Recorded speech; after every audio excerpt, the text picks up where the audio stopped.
Hi bro. Hi. ఈ software జాబ్లని తీసేస్తున్నారని చెప్తున్నారు, దాని మీద మీ అభిప్రాయం ఏంటి? మంచిదే కదా తీసేస్తే. ఎందుకు? ఇప్పుడు ఎలాగో ఇండస్ట్రీ అంతా పెరిగిపోయింది, జాబులు లేవంటున్నారు. కనీసం ఎవరైనా జెన్యున్ గుండెలకు జాబులు దొరుకుతాయి. ఫేక్ ఐడీలు అన్నీ పోతాయి కదా.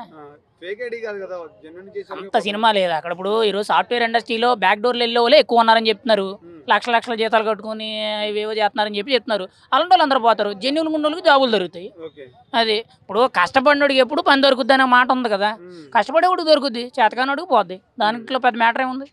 అంటే ఎందుకు ఫేక్ సర్టిఫికేట్ కూడా తీసుకున్నంత అవసరం ఏమొచ్చింది అప్పట్లో? అవసరమని అంటే ఇప్పుడు వాళ్ళు కంపెనీని మోసం చేసి లోనకి వెళ్తున్నారు, అర్థమైనప్పుడు. ఇప్పుడు ప్రతి ఓడు వెళ్ళిపోతున్నాడు కదా. డిగ్రీ కూడా వెళ్తున్నాడు, ఇంజనీరింగ్ కూడా వెళ్తున్నాడు, లేకపోతే ఇంకోటి ఏది చేసినా సరే సాఫ్ట్వేర్ ఉద్యోగానికి వెళ్తున్నాడు. ఏమంటే సాఫ్ట్వేర్ చెప్పుకోవడానికి బాగుంది, మంచి ప్యాకేజీలు, మంచి తర్వాత పెళ్ళైతే మంచి కట్నం ప్యాకేజీలు, సరిపోలేదు అన్నట్లు వాటికి మళ్ళీ ఇంకా వరకట్నాలు అన్నీ బాగున్నాయి కాబట్టి వెళ్తున్నారు. మంచిదే కదా. అంటే ఒకప్పుడు సాఫ్ట్వేర్ అంటే పిల్లలు ఇచ్చేవాళ్ళు, ఇప్పుడు మరి భయపడుతున్నారు. ఇప్పుడు ఎవరులే ఇంకా ఇప్పుడు వరకట్నం కాదు కదా, కనీసం మామూలు కట్నం కూడా ఎవరు. ఏదేమైనా సరే ఈ ఫీల్డ్ అంతా చెడిపోయింది. అప్పుడు ఉన్న వాస్తవం మనం మాట్లాడుకుంటే జెన్యున్గా కష్టపడే వాళ్ళకి జాబులు సరిగ్గా లేవు, అర్థమైందా. దానికి మెయిన్ బ్యాక్ డోర్లో ఏదో ఒక నెల రోజులు పైపైన కోచింగ్లు తీసుకుని ఉండబట్టుకుని వెళ్ళిపోవడం అనేది చాలా తప్పదు. ఇప్పుడు 6 నెలలు లేదంటే సంవత్సరం పాటు కొన్ని నెలల తరబడి కష్టపడి పనిచేసి వాడు మంచి టాలెంట్ సంపాదించుకున్నోడికి టాలెంట్ లేనోడికి తేడా లేదా? ఇప్పుడు 10 రూపాయలు జీతం ఇచ్చినోడు ఆడు ఏం ఎక్స్పెక్ట్ చేస్తాడు? నాకు ఇటు 15 రూపాయలు సంపాదించి పెట్టాలంటాడు. ఆ స్కిల్ ఆడు దగ్గర లేనప్పుడు వాడు మాత్రం ఎన్ని రోజులు ఉంచుతాడు? అవును. ఇప్పుడు ఇవి ఎక్కువైనప్పుడు అవి ఎక్కువ అవడం ఏంటి? ఇప్పుడు వాళ్ళు కూడా ఉన్నారు. ఇప్పుడు కంపెనీస్ పెట్టే వాళ్ళు ఎలా ఉన్నారు? 6 మంత్స్ ప్రాజెక్ట్ కోసం ఏదో మీకు ట్రైనింగ్ ఇస్తున్నాము, లేదంటే మానిటరింగ్ చేస్తున్నాము, లేదంటే ఏదో ఇంకొకటి ఉంది కదా ఇంటర్న్షిప్. ఇలాంటి ప్రోగ్రామ్స్ అన్ని పెడుతున్నారు. శుభ్రంగా వాళ్ళు తీసుకున్నారు. ప్రాజెక్ట్ అయిన వరకు కూడా వాళ్ళు ఓపిక్గా నుంచో పెడుతున్నారు. ప్రాజెక్ట్ అయిన తర్వాత సైలెంట్గా ఎత్తేస్తున్నారు. ఇప్పుడు వీళ్ళు అంత ముదిరిపోయారు, వాళ్ళు కూడా అంతే ముదిరిపోయారు. వీళ్ళు 10,000, 20,000, 50,000 కోసం ఆశపడితే వాళ్ళు కోట్లలో ఆశపడుతున్నారు, అంతే తేడా. అది అందరూ మోసగడలే. కాకపోతే జెన్యున్గా చేసేవాడికి వాల్యూ పోతుంది. ఓకే, సాఫ్ట్వేర్ జాబ్స్ కోసం ప్రయత్నించే వాళ్ళు కానీ పోరాడే పేరెంట్స్కి కానీ ఏం చెప్తారు? ఇష్టం లేకపోతే చదివిస్తూ ఉంటారు కదా పిల్లగాలని, సాఫ్ట్వేర్ చదువుకోండి. ఒకటి అంత సినిమా లేదండి. యాక్చువల్లీ ఇష్టం లేకపోతే చదివించడం అని అంటే పేరెంట్స్కి వాళ్ళు చెప్పుకోలేకపోవడం అనేది వాళ్ళ ఇష్టాల మీద ఆధారపడడం. ఇప్పుడు తల్లిదండ్రులు అందరూ కూడా సాఫ్ట్వేర్ ఇండస్ట్రీలో రావాలని చెప్పి ఎవరు కోరుకోరండి. ఎవరో కొంతమంది అనుకుంటారు కాబట్టి అందరూ కాదు. ఏదేమైనా కానీ ఇప్పుడు తల్లిదండ్రులు చెప్పిన మాట వింటే ఇన్ని పరిస్థితులు ఎందుకు వస్తాయి? ఇప్పుడు అలా అయితే పేరెంట్స్ మొదటి ప్రియారిటీ గవర్నమెంట్ జాబ్కి ఎత్తారండి. మరి గవర్నమెంట్ జాబ్కి ఎంతమంది ప్రిపేర్ అవుతున్నారు? ఇప్పుడున్న కల్చర్లో సాఫ్ట్వేర్ కొంచెం ఫ్రీడమ్ బాగుంది, శాలరీ ప్యాకేజెస్ బాగున్నాయి, మార్కెట్లో వాల్యుయేషన్ బాగున్నాయని చెప్పి అందరు ఇటు దూకారు. ఇప్పుడు ఏమైందని అంటే ఆఖరికి ఇండస్ట్రీ జెన్యున్గా ఉండే వాళ్ళకి కూడా ఎఫెక్ట్ కలుగుతుంది బ్యాక్ డోర్లో వచ్చే వాళ్ళ వల్ల. అది నేను చెప్పేది. ఇప్పుడు పేరెంట్స్ నిజంగా వాళ్ళు చెప్పేది ఏంటంటే ఇప్పుడు సాఫ్ట్వేర్ కోచింగ్ తీసుకొని సాఫ్ట్వేర్ ఇండస్ట్రీకి వెళ్ళే బదులు గవర్నమెంట్ ఉద్యోగంకి వెళ్ళమ్మా, సెంట్రల్ గవర్నమెంట్ ఉద్యోగంకి వెళ్ళమని చెప్తారు. ఎందుకంటే మన హోదా మన స్థాయి ఇంకా పెరుగుద్ది, నీ లైఫ్కి ఇంకా సెక్యూరిటీ ఉంటుందని చెప్తారు. అర్థమైందా? ఓన్లీ సాఫ్ట్వేర్ గురించి చెప్పరు కదా. అది వాళ్ళ ఇష్టాల మీద ఆధారపడి. ఇప్పుడు హైదరాబాద్ వస్తున్నారు, ఎంతోమంది వస్తున్నారు, రోజు కొన్ని 100,000 మంది వస్తున్నారు. వచ్చిన వాళ్ళు ఏం చేస్తున్నారు? ఫస్ట్ ఏదో పని అనుకుంటున్నారు, కోచింగ్ తీసుకుంటున్నారు. కోచింగ్ తీసుకున్న తర్వాత ఒక 6 నెలలు, సంవత్సరం ఇంటికానంటే నెలలో ఒక 5,000, 10,000 అమ్మ బాబులు కష్టపడి సంపాదించిన డబ్బు అంతా వాళ్ళకి ఇస్తుంటే వీళ్ళు ఇక్కడ కష్టపడేవాడు కష్టపడుతున్నాడు. మ్యాక్సిమం 10 మంది వస్తే 10 మందిలో 1-2 మాత్రమే కష్టపడుతున్నారు. మిగతా అందరూ కూడా గాలిగళ్ళే, ఓపెన్గా చెప్పాలంటే. ఎందుకంటే నేను చూస్తున్నాను కాబట్టి, నేను కూడా హాస్టల్లో బతికేదే కాబట్టి చూస్తున్నాను. ఒక 6 నెలలు, సంవత్సరం అయిన తర్వాత ఏం చేస్తున్నారు? ఇవి ఏం వర్కౌట్ అయ్యేటట్లు లేవని చెప్పి అప్పుడు రియల్ ఎస్టేట్ ఇండస్ట్రీలోనో, మార్కెటింగ్లోనో, లేదా టెలికాలర్ల కిందో, లేకపోతే ఇంకోటో వీటిల్లోని అంటే ఊరికి వెళ్తే బాగోదు కాబట్టి, పేరు పోతుంది కాబట్టి ఇందులో జాయిన్ అవుతున్నారు. ఆ కాస్త మర్యాద కూడా లేనోడు ఏం చేస్తున్నాడు? ఆ బొక్కలే సిగ్గుచారం ఉంటే ఉంది, పోతే పోయిందని చెప్పి ఇంటికి పోతున్నాడు. ఇన్ని రోజులు అమ్మ బాబులు కష్టపడి ఒక సంవత్సరంన్నరకి 1 లక్ష, 2 లక్షలు, 3 లక్షలు పెట్టుబడి పెడుతున్నారు కదా, అవన్నీ కూడా నీటిలో పోతున్నారు. ఇది జరిగే వాస్తవం. ఇప్పుడు అమీర్పేట, ఈ ఎస్ఆర్ నగర్, ఈ చుట్టుపక్కల ఈ ప్రాంతాల్లో జరిగేది వాస్తవంగా మనం చూసేది అదే. జెన్యున్గా కష్టపడేవాడు ఎప్పుడు కూడా డబ్బులున్నా లేకపోయినా సరే, ఆడు కూలి పని చేసుకుని ఏదైనా చేసుకున్నా సరే, వాడు ఏదైనా సరే ఉద్యోగం సంపాదించుకోవాలి, మనకంటూ పేరు మర్యాద సంపాదించుకోవాలని చెప్పి ఆడు చాలా ఓపికగా చేసుకుంటాడు. వస్తాడు 2 ఏళ్ళైనా, 3 ఏళ్ళైనా, 10 ఏళ్ళైనా ఓపికగా ఉంటాడు. కానీ అలా ఉండే వాళ్ళు తక్కువైపోయారు కదా. 10 మందిలో కేవలం ఒకరు ఇద్దరు ఉన్నారు తప్పితే మిగతా వాళ్ళు లేరు.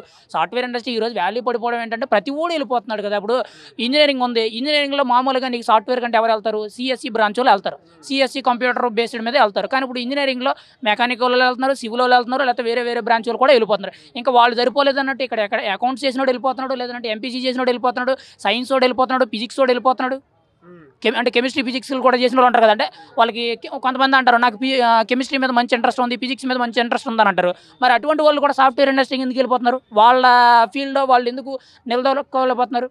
ఓన్లీ సాఫ్ట్వేర్ ఇండస్ట్రీ ఉందా? నీకు చేసుకోవడానికి కొన్ని వందల జాబులు ఉన్నాయి. ఇప్పుడు ఓన్లీ సాఫ్ట్వేర్ పక్కన పెట్టు, గవర్నమెంట్ ఉద్యోగాలు పక్కన పెట్టు, నీకు టెక్నికల్ ప్రొఫెషనల్ కింద వీడియో ఎడిటింగ్లు ఉన్నాయి, విఎఫ్ఎక్స్లు ఉన్నాయి, అండ్ మెయిన్గా మ్యూజిక్ ఆర్టిస్టులు ఉన్నాయి, మ్యూజిక్ ఇది కంపోజ్ చేస్తారు కదా వాళ్ళు ఉన్నారు. ఇవి కాకుండా డిజైనింగ్ ప్యాటర్న్కి వచ్చేటప్పటికి నీకు విఎఫ్ఎక్స్లు, గ్రాఫిక్ డిజైనర్లు, తర్వాత మామూలు వెడ్డింగ్ ఆల్బమ్ డిజైనర్లు, ఇంక ఇవి కాకుండా మూవీకి సంబంధించిన డిజైనర్లు ఉన్నారు, గేమ్ డిజైనర్లు ఉన్నారు, 3D ఆర్టిస్టులు ఉన్నారు, ఇంకా నీకు ఇంటీరియర్ డిజైనర్లు ఉన్నారు, ఎక్స్టీరియర్ డిజైనర్లు ఉన్నారు, జ్యువెలరీ డిజైనర్లు ఉన్నారు. ఇలా కొన్ని వందల రకాలు ఉన్నాయి మనకు తెలియనివి కూడా.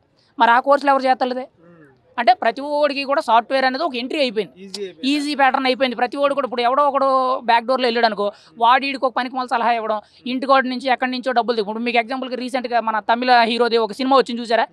వాడు స్టార్టింగే నాకు 1,21,000 రూపాయలు జీతం కావాలని చెప్పి ఒక మార్కు పెట్టుకొని ఒక 10 లక్షలు 20 లక్షలు ఇల్లు అమ్మేసి మరీ కడతారు.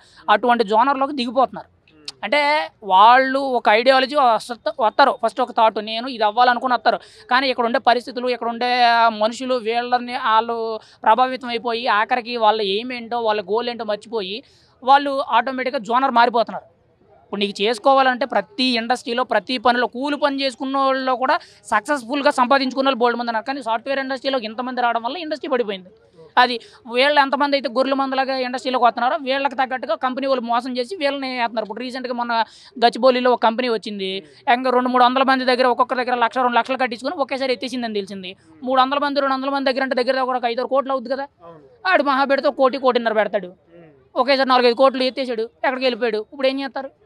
ఇప్పుడు ఈ డబ్బులన్నీ కూడా ఈడు సంపాదించిన కాదు కదా, వీళ్ళ ఇంటికాడ అమ్మ బాబులు సంపాదించి కూలి కష్టమో కాయ కష్టమో చేసుకొని ఆ డబ్బులు ఇచ్చి వీళ్ళు అక్కడ పంపించారు. ఆఖరికి నేను చెప్పేదే ఉంది. ఇప్పుడు మేము అలాగనుకునే ఏదైతే అయింది, నేనైతే డిగ్రీ కూడా చదవలేదు, నేనైతే ఎడిటింగ్ ప్రొఫెషన్కి వచ్చాను, ఏదో చేస్తున్నాను, నాకైతే నా స్థాయి తగ్గట్టుగా నిలకడకైనా జీతం అవుతుంది. నేను చెప్పేది ఏంటంటే ఓన్లీ సాఫ్ట్వేర్ మీద డిపెండ్ అవ్వద్దు, అదేమైందా ఓన్లీ టెక్నాలజీ మీద డిపెండ్ అవ్వద్దు. స్కిల్ సంపాదించుకోవాలంటే బోల్డ్ అన్ని కోర్సులు ఉన్నాయి.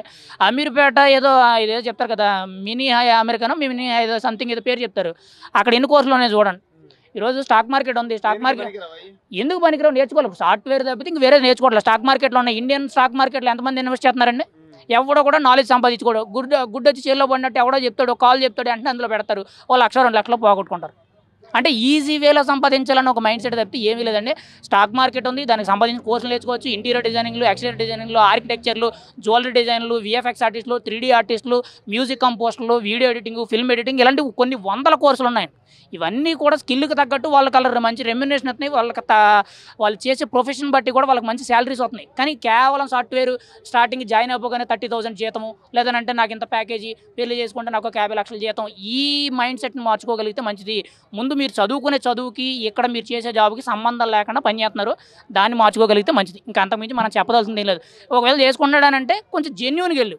ఒకవేళ నీకు అది సెట్ అవ్వలేదు, ఇది సెట్ అవుతుంది అనుకుంటే జెన్యూన్గా వెళ్ళి, అంతే తప్పితే ఎక్కడ లేదన్న డబ్బులన్నీ కూడా ఇంట్లో ఉన్న స్థలాలు పొలాలు అమ్మేసి తీసుకొచ్చి ఇక్కడ పెట్టాల్సినంత అవసరం అయితే లేదు. నువ్వు జెన్యూన్గా ట్రై చేస్తే ఒక నెల కాదు, ఒక సంవత్సరం పట్టినాక నీకు జాబ్ వస్తుంది. అంతే తప్పితే అడ్డదారులు వెళ్ళిపోయి బ్యాక్ డోర్లు వెళ్ళిపోయి మళ్ళీ అక్కడికి వెళ్ళి బ్యాక్గ్రౌండ్ వెరిఫికేషన్లో దొరికిపోయి మళ్ళీ బయటికి గెంటేసి పరుగు పోగొట్టుకొని మళ్ళీ ఎక్కడ జాబ్ దొరకన్నా బాధపడాల్సినంత పరిస్థితి తెచ్చుకోవాల్సిన. ఇప్పుడు ఒక నెల రోజులు తిన్నావు, లేదంటే ఇంకో సంవత్సరం తింటావు, అంతే కదా, నీకు తేడా వచ్చింది. ఇంకంతమించి ఏం లేదు కదా.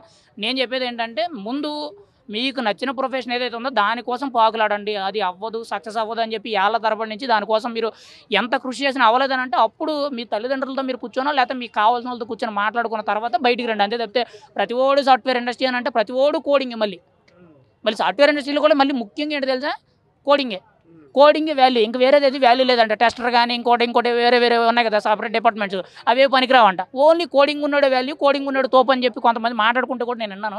నేను అందుకు చెప్తున్నా, ఓన్లీ సాఫ్ట్వేర్ అనే భజన చేయొద్దు, మంచి ప్రొఫెషన్ ఎంచుకోండి. టెక్నికల్గా నువ్వు ఏదైతే నేర్చుకోగలుగుతావో దాన్ని కరెక్ట్గా ఇంప్లిమెంటేషన్ చేసి జెన్యూన్గా ఉండగలిగితే ఖచ్చితంగా మంచి రిజల్ట్ వస్తుంది.